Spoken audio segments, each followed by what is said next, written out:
Assalamualaikum warahmatullahi wabarakatuh. Om Swastiastu, Namo Buddhaya, dan salam kebajikan. Pada kesempatan kali ini, saya kembali membuat video untuk mata kuliah anatomi. Materi kali ini membahas tentang sistem uropotik. Video ini saya buat untuk memenuhi tugas dari dosen pengampu Dr. Oski Iliandri, Magister Kesehatan. Tanpa berlama-lama lagi, mari kita lanjutkan ke dalam pembahasannya. Yang pertama, pengertian dari sistem uropotik. Apa itu uropotik? Jadi, uropotik adalah sistem uropotika atau yang biasa disebut sebagai sistem urinaria. Ia adalah gabungan dari organ yang berfungsi untuk memproduksi, menyimpan, dan mengalirkan urin dari tubuh. Sistem ini terdiri dari 2 ginjal untuk menyaring darah dan membentuk urin, 2 ureter untuk mengalirkan urin ke kandung kemih, 1 kandung kemih untuk menyimpan urin, dan 1 uretra untuk mengeluarkan urin dari tubuh. Fungsi sistem uropotik adalah untuk menyaring darah dan membuang limbah cair berupa urin dari tubuh. Sistem ini bekerja dengan memproduksi, menyimpan, dan mengalirkan urin untuk membuang zat sisa metabolisme, seperti urea, dan juga untuk menjaga keseimbangan cairan, elektrolit, dan asam basa tubuh. Kemudian di sini ada organ penyusun sistem uropotik. Organ penyusun sistem uropotik terdiri dari ginjal, ureter, vesika urinaria atau kandung kemih, dan uretra. Ginjal merupakan organ utama yang melakukan filtrasi darah. Ureter adalah saluran yang membawa urin dari ginjal menuju kandung kemih. Vesika urinaria atau yang biasa kita sebut sebagai kandung kemih berfungsi sebagai tempat penyimpanan urin sementara, sedangkan uretra merupakan saluran terakhir yang mengeluarkan urin keluar tubuh. Di sini saya akan jelaskan lebih rinci lagi mengenai ginjal, nefron, ureter, vesika urinaria, dan uretra. Jadi yang pertama, ada ginjal. Ginjal adalah organ utama dalam sistem uropotik yang berfungsi menyaring darah dan menjaga keseimbangan berbagai komponen penting dalam tubuh. Bentuknya menyerupai kacang berwarna kemerahan, terletak di bagian belakang rongga perut di kanan dan kiri tulang belakang. Ginjal menerima aliran darah yang sangat besar setiap menitnya karena seluruh proses penyaringan berlangsung di dalam ginjal. Di ginjal terdapat 2 bagian utama. Yang pertama korteks yang menjadi lokasi awal filtrasi, dan medula, tempat saluran-saluran kecil membawa hasil filtrasi menuju ke bagian yang lebih dalam. Semua struktur ini kemudian bermuara pada pelvis renalis, yaitu ruang besar yang menjadi titik kumpul urin sebelum dialirkan ke ureter. Selain menghasilkan urin, ginjal juga mengatur tekanan darah, keseimbangan elektrolit, pH tubuh, serta memproduksi hormon seperti renin dan eritropoietin. Dengan fungsi yang begitu penting, ginjal dapat dianggap sebagai pusat kendali keseimbangan tubuh yang memastikan tubuh tetap berada dalam kondisi normal meskipun setiap menit terjadi perubahan metabolisme. Yang kedua, ada nefron.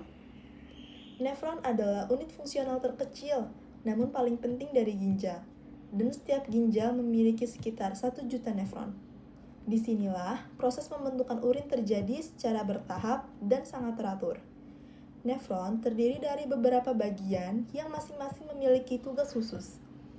Proses dimulai di glomerulus, yaitu sebuah kumpulan kapiler, tempat darah disaring untuk memisahkan air dan zat terlarut dari sel darah dan protein. Filtrat kemudian masuk ke kapsula Bowman, lalu mengalir ke tubulus proksimal, tempat tubuh mengambil kembali sebagian besar air, glukosa, dan ion penting. Setelah itu, filtrat masuk ke lengkung Henle, yang berperan untuk mengatur konsentrasi urin dengan cara menarik atau mempertahankan air dan garam. Selanjutnya, filtrat bergerak ke tubulus distal, tempat tubuh menyeleksi ion-ion tambahan sebelum menuju ke ductus collectivus yang menentukan bentuk akhir urin. Melalui rangkaian filtrasi, reabsorpsi, Dan sekresi inilah nefron memastikan tubuh hanya membuang zat yang tidak dibutuhkan, sambil mempertahankan zat-zat yang penting. Selanjutnya ada ureter. Jadi, ureter adalah saluran sempit berbentuk tabung yang menghubungkan ginjal dengan kandung kemih. Panjangnya sekitar 25 hingga 30 cm dan terdiri dari otot-otot halus yang mampu berkontraksi secara bergelombang melalui gerakan yang disebut peristaltik. Gerakan ini memastikan urin tetap mengalir dari ginjal ke kandung kemih, bahkan ketika seseorang berbaring, bergerak, atau berada dalam posisi miring.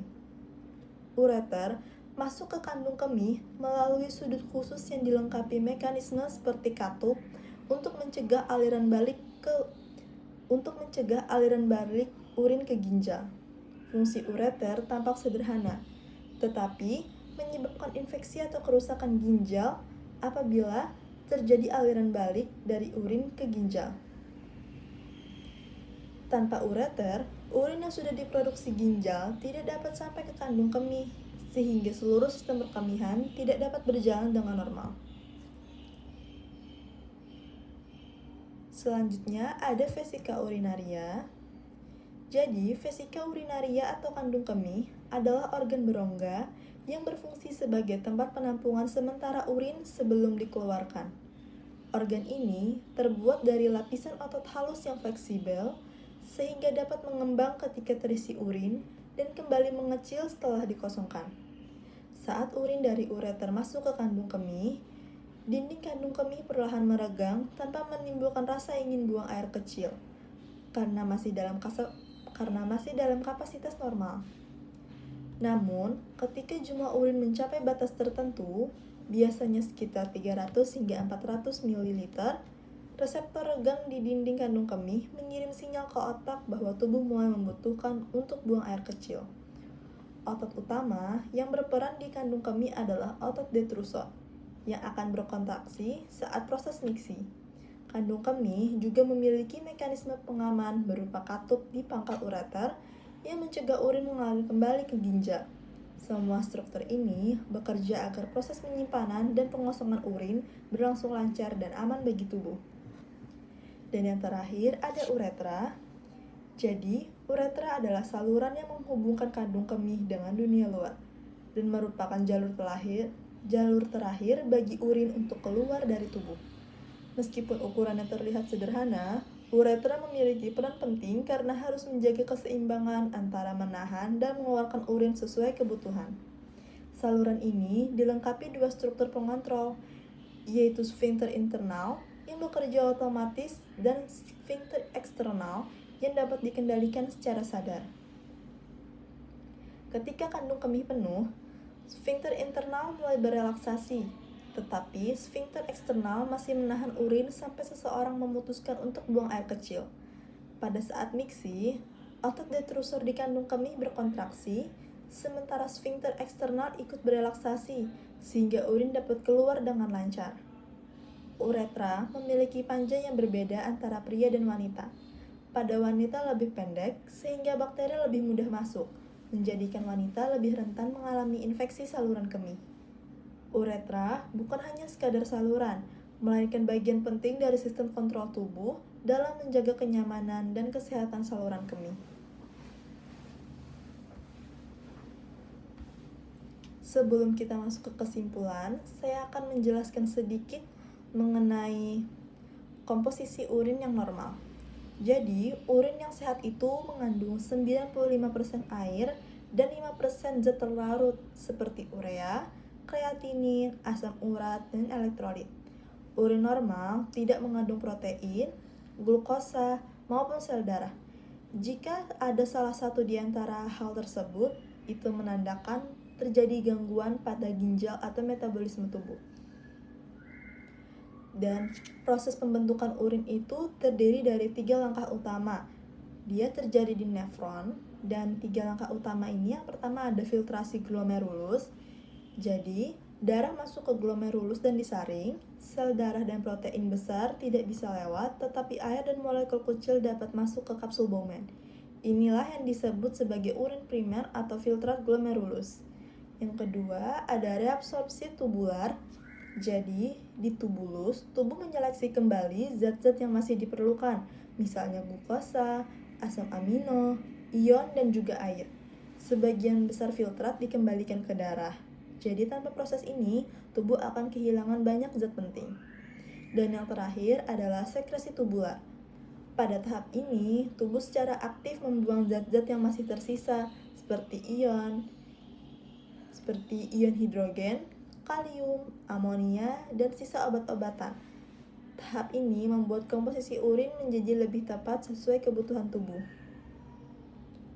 Jadi kesimpulannya, sistem urapotik adalah sistem vital yang memastikan tubuh tetap bersih dari zat berbahaya dan menjaga keseimbangan cairan, elektrolit, pH, hingga tekanan darah.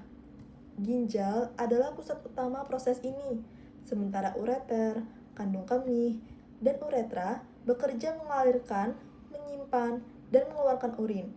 Dengan memahami sistem ini, kita dapat lebih menghargai betapa pentingnya menjaga kesehatan ginjal dan saluran kemih. Mungkin sekian yang dapat saya sampaikan. Apabila terdapat kesalahan kata dalam penyampaian saya, mohon maaf. Terima kasih banyak dan selamat siang. Wassalamualaikum warahmatullahi wabarakatuh.